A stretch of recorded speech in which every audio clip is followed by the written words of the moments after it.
While your wallet may be empty, your belly should be full. These meals are all pantry friendly, super inexpensive, and delicious. Welcome to Meals with Maria. This whole video started when I read a recipe for empty wallet casserole, and I thought that's such a great concept. You know, when you get to the end of the week or the end of the month, or maybe it's a time when you need to make something, but cash is tight and maybe you feel like my wallet is empty. That is okay, because we can still have full bellies even when we don't have a lot of money. These meals are inspired by the idea that you can cook from what's in your pantry or buy very inexpensive ingredients and still eat very well. This first recipe is called Poor Man's Dinner, and I've made something similar to this before, but this one was based off of something I saw on TikTok, but then I couldn't find that original recipe again, and I kind of just winged it with what I had in my cabinets, and I bet you can make it with what you have in your cabinets too, and that's why I'm so excited to share it. So you just want to start by browning a pound or so of ground beef with one sliced up onion, and we're just going to cook all that together, and then you can put whatever your favorite seasoning is in there. I actually use like the Auntie Nono's steakhouse seasoning in mine, and it tasted delicious, but I think you could use any sort of like all season salt and it just flavor it up. You can put some garlic powder, onion powder, kind of make it your own.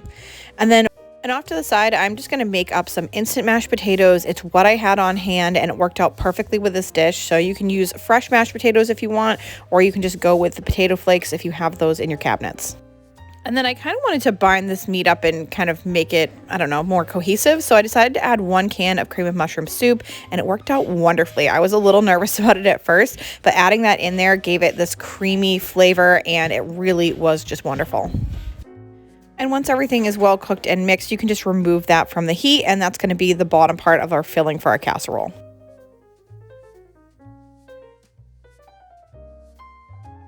You want to spray down a 13x9 and then add that ground beef mixture to the bottom of your pan. And then you want to top that with 1 drained can of corn. You could use frozen too if you wanted to, just make sure that it's thawed or cooked. And then we want to top that with the mashed potatoes. So it's kind of like a poor man's version of shepherd's pie, I guess. I mean, there's not too much going on here, but we love ground beef and corn and potatoes. And together it was a huge hit. Everybody absolutely loved it. And it's something that's so easy and simple to put together. I love meals like that because it will encourage you to cook in times when you're maybe just not feeling it. It's not a lot of effort, and you get this together and it really feels like a delicious home-cooked meal, which it is. You just want to bake this at 350 degrees for about 30 minutes.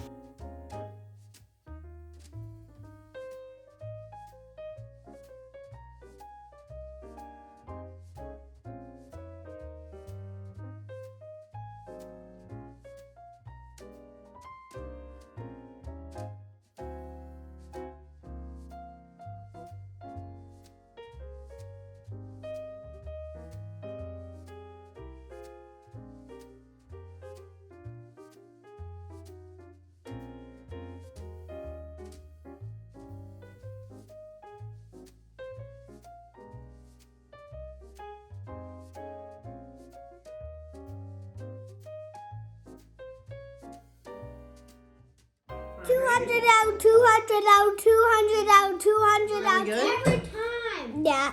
How good is it? 200. 200 good out of 200? No, 200 and 200 and 200.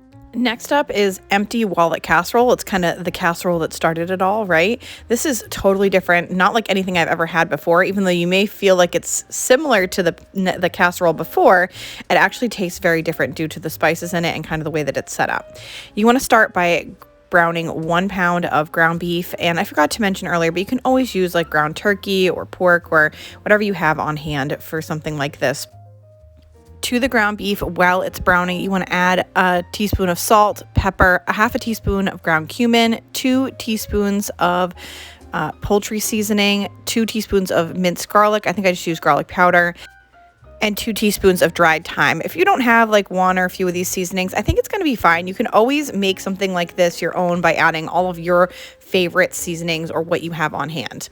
And then I'm just going to slice up 1 onion. The recipe was funny. It said to slice the onion into rounds or thin rings. So I did.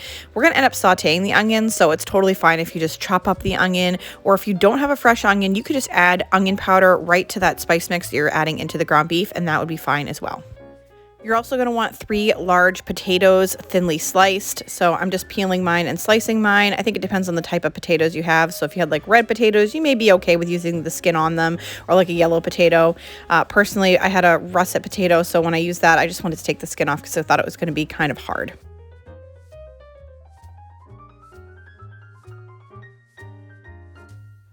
Then you want to add your ground beef mixture to the bottom of a 13x9 pan. I had initially chose a larger casserole dish and it just was too big for what I was using it for. So I would definitely choose a 9x13 or even a little smaller if you wanted to go smaller than that.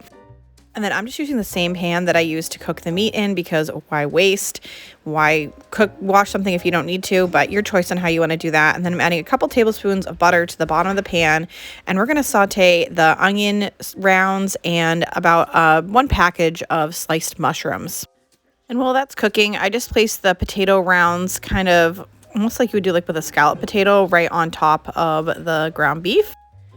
You want to do 2 layers. So after the first layer, go ahead and put some salt and pepper on it, and then add the second layer and do salt and pepper again.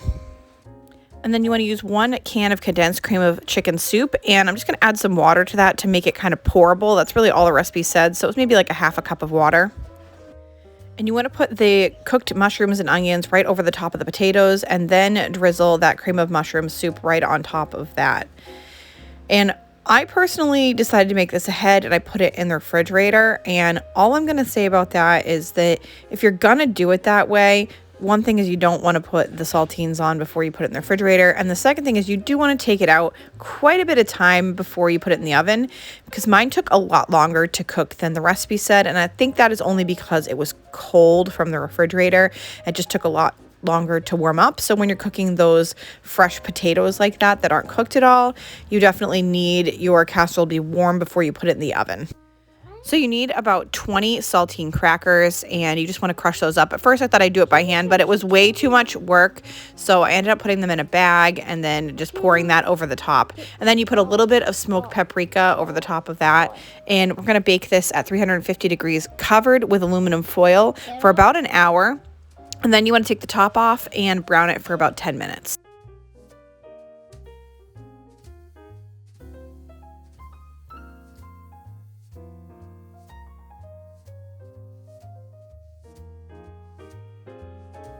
This was really good, and I can kind of see some of like the budget options in here, like the ground beef, the potatoes, and even just like the cracker crumbs on top, but it gave it a nice crunch. It's funny because my husband was like, well, with the crumbs and then the potatoes, it almost looks like he thought it was like apple pie or something, but once he got into it, he's like, okay, I get the flavor of it, like this tastes really good.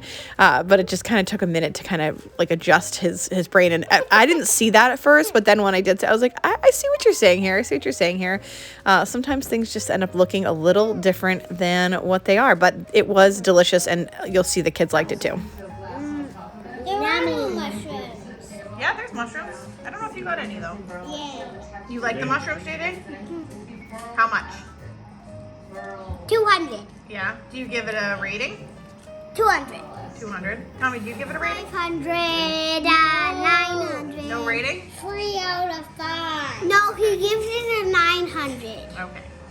This next one is so incredibly easy and so incredibly delicious. It's a poor man's potato soup. I was kind of surprised to find out that it was in this like Instant Pot or a pressure cooker, but once I made it, I realized you could totally just do this in a slow cooker or even on the stove for a few hours on low. So whatever way you choose to do it, I think it'll still be delicious. I'm starting with 6 cups of chicken bouillon. So I'm using 6 cups of water and 6 teaspoons of chicken bouillon, but you can use chicken broth or bone broth or whatever you have on hand.